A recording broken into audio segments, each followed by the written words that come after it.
Hi guys, this is Aamir Ahmad from hitting text solver. और आज का जो हमारा टॉपिक है उसमें हमने एच ए को डिस्कस करना है, क्योंकि लास्ट टाइम जो डेफिनेशंस थी, जो चीज़ें थी, वो मैं डिस्कस कर चुका हूँ।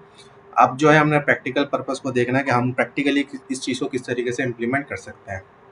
तो चलें आए वीडियो की तरफ चलते हैं और देखते हैं कि हम एच ए को कैसे कॉन्फ़िगर कर सकते हैं। तो आप जैसे कि देख सकते हैं, मेरे पास ये वी सेंटर लॉगिन है मेरे स्क्रीन के ऊपर। और इस पे हम पहले क्लस्टर बनाएंगे और क्लस्टर बनाने के बाद हम जो है एच ए को कॉन्फ़िगर करेंगे। तो पहले से मेरे पास यहाँ पे क्लस्टर बना हुआ है और इसकी डेफिनेशंस वगैरह मैंने पहले जो वीडियोस थी उनमें मैंने बता दी है। डीआरएस की, फॉल्ट टॉलरेंस की और एच ए की, इनकी डेफिनेशंस मैं पहले बता चुका हूँ। तो इस वीडियो में मैं सिर्फ और सिर्फ जो है प्रैक्टिकल के ऊपर फोकस करूँगा। तो यहाँ पे ये जो क्लस्टर बना हुआ है इसको हम कुछ नहीं करेंगे, मैं आपको एक नए सिरे से क्लस्टर बना के दिखाता हूँ, क्योंकि ये मेरा प्रोडक्शन एनवायरनमेंट है। तो इसके अंदर इस क्लस्टर में पहले से काम हुआ है। तो मैं आपको एक अलग से क्लस्टर बना के इसके ऊपर समझा देता हूँ। तो हमने क्लस्टर बनाने के लिए जो हमारा मेन डेटा सेंटर होगा उस पर राइट क्लिक करना है, और राइट क्लिक करने के बाद हम जाएंगे अपने न्यू क्लस्टर के ऊपर। ये ऑप्शन आपके पास आ रहा है। जैसे न्यू क्लस्टर पे क्लिक करेंगे तो हमारे पास ये न्यू क्लस्टर है। इसके ऊपर आप कुछ भी दे सकते हैं नाम।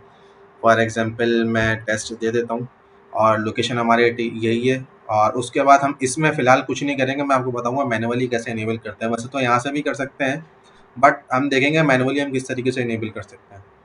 तो इसको क्या कर देंगे, ये हमारे पास बन जाएगा क्लस्टर।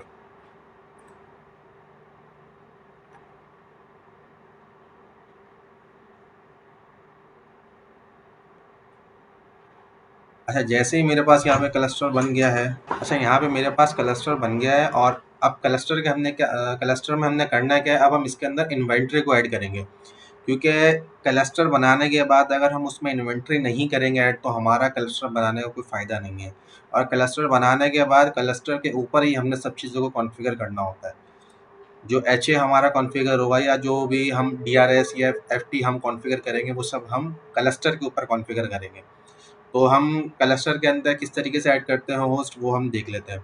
राइट क्लिक करके भी हम इसके अंदर ऐड होस्ट कर सकते हैं, और अगर आप चाहें तो इसके अंदर डायरेक्ट ड्रैग एंड ड्रॉप करके भी आप क्लस्टर को, होस्ट को ऐड कर सकते हैं क्लस्टर के अंदर। तो मैं डायरेक्टली ड्रैग एंड ड्रॉप कर देता हूँ ताकि मेरी जो चीज़ें वो क्लस्टर के अंदर चली जाएँ। अब आप ये देख सकते हैं, जैसे मैंने ड्रैग एंड ड्रॉप किया था, दोनों होस्ट यहाँ पर आ गए और यहाँ पर मेरे पास सारी वर्चुअल मशीन आ गई हैं। अब हमारी जो चीज़ें हैं वो क्लस्टर के साथ शेयर्ड है। जो हमारे होस्ट के अंदर कॉन्फ़िगरेशंस मौजूद थी, जो भी चीज़ें थी, वो सब अब होस्ट के साथ, सॉरी, क्लस्टर के साथ शेयर्ड है। अब यहाँ पे मेरा वी सेंटर का एक वर्चुअल मशीन पहले ही चल रहा है, जो वी सेंटर का है। अब हम क्या करेंगे, एक न्यू वर्चुअल मशीन क्रिएट करेंगे, और वो वर्चुअल मशीन हम क्रिएट करेंगे अपने इस सर्वर के ऊपर, क्योंकि इस सर्वर पे मेरे पास कोई वर्चुअल मशीन नहीं है।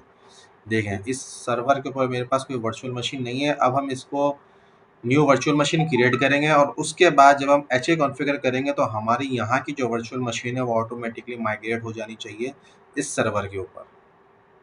सही है। तो चले आए इसके ऊपर वर्चुअल मशीन क्रिएट करते हैं। राइट क्लिक करेंगे डायरेक्टली वर्चुअल मशीन के ऊपर। आप चाहें तो डायरेक्ट क्लस्टर के ऊपर राइट क्लिक करके भी वर्चुअल मशीन बना सकते हैं, बट हम डायरेक्ट होस्ट के ऊपर क्लिक करके बना रहे हैं।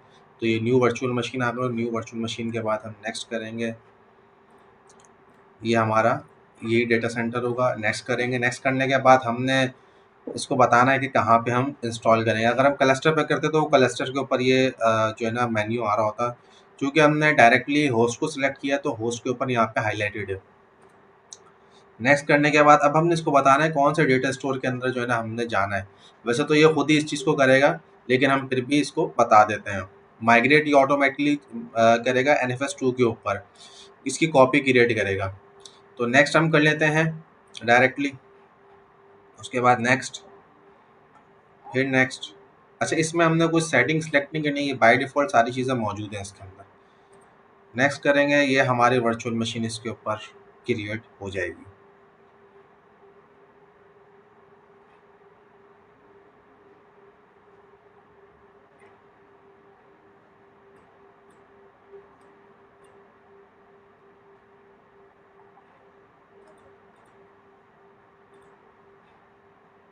ये देखें, इसके ऊपर हमारी ये वर्चुअल मशीन क्रिएट हो गई है।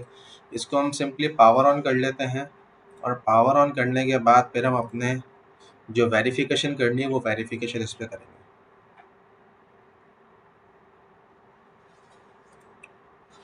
अभी आपको मैं वेब कंसोल खोल के दिखाता हूँ कि ये वर्चुअल मशीन हमारे पास रनिंग में है। अभी इसके ऊपर कोई ओएस इंस्टॉल नहीं है, सिर्फ एक वर्चुअल मशीन चल रही है जिसको हमने टेस्ट करना है।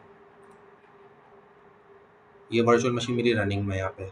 अब इसके ऊपर हमने क्या किया था, इंस्टॉलेशन की थी किस चीज़ की, वर्चुअल मशीन की। अब हम क्लस्टर में जाके एच को इनेबल कर लेते हैं पहले।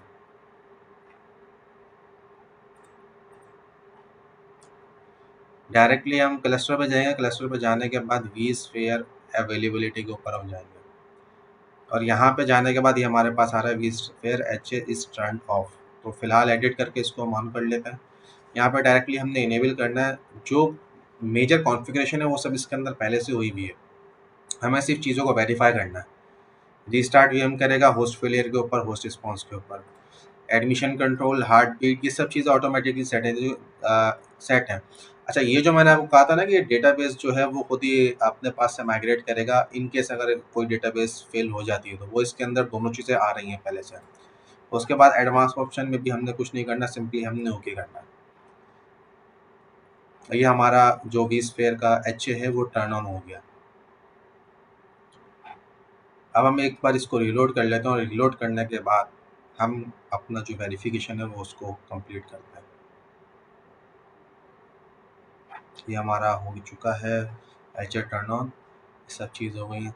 अब ये जो वर्चुअल मशीन है ये इस होस्ट की इस वीएम यहाँ पे बनी हुई है इस होस्ट के अंदर, सही।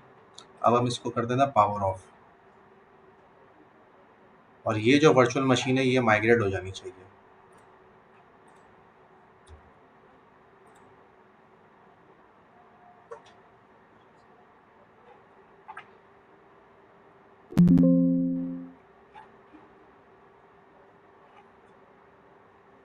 मैं पिंग भी लगा देता हूँ एक बार ताकि हमें इस चीज़ की वेरिफिकेशन भी हो जाए।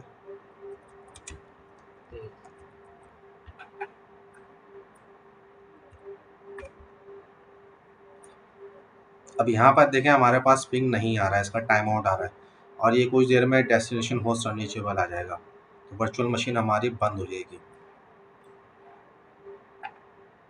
ये देखिए डेस्टिनेशन होस्ट हमारा अनरीचेबल हो चुका है।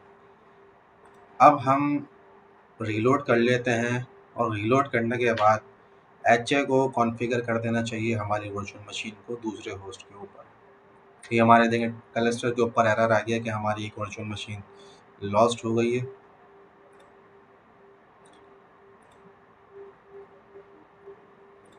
थोड़ा टाइम लेता है ये माइग्रेट करने के लिए, बट अभी ये कर देगा।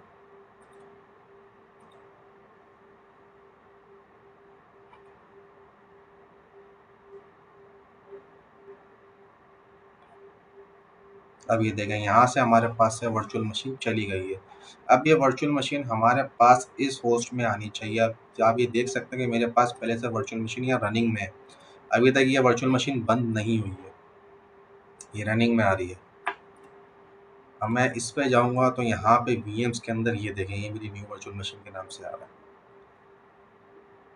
तो ये चीज़ हमारी वेरीफाई हो गई कि एच जो है हमारा इसके ऊपर काम कर रहा है।